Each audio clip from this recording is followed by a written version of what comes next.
Hayaan mo, Bernadette. Ako na ang kikilos. Ako na ang hahanap kay Princess. Total, pinagbabawalan ka rin lang naman ang Doña Amparong yan. At least ako, hindi niya ako mapipigilan. Salamat talaga, Ate Doris, ha. Ngayon, kailangan ko talaga ang tulong mo. Oh, andyan na ata ang sundo ko. Andyan na ang asawa ko.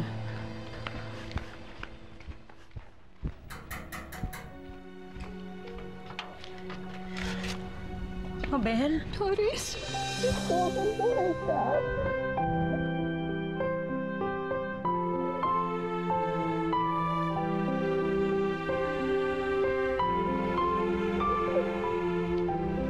Ate Mabel?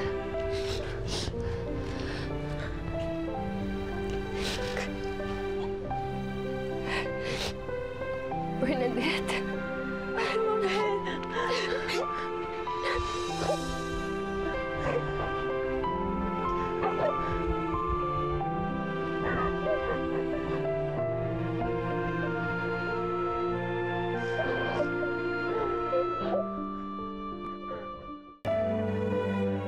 Hinanap talaga kita, ate.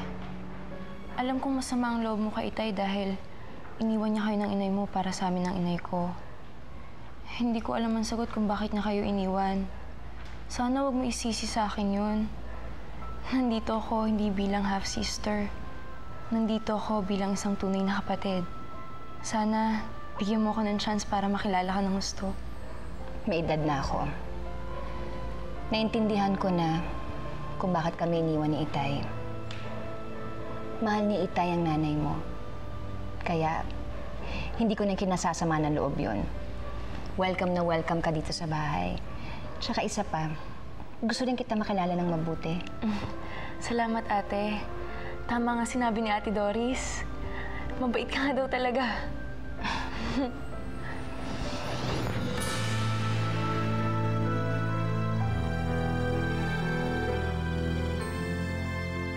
Huwag mo nang ituloy yan, Aleli.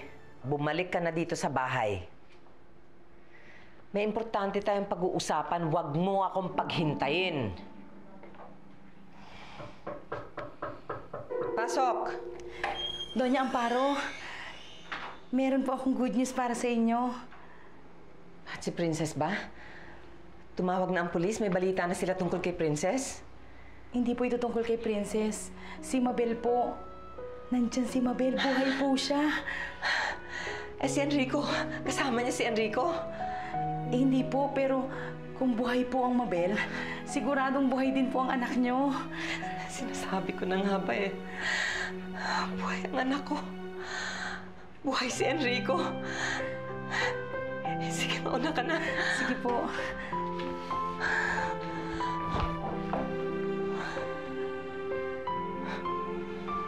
Oh, Lord. Thank you, Lord. Maraming salamat.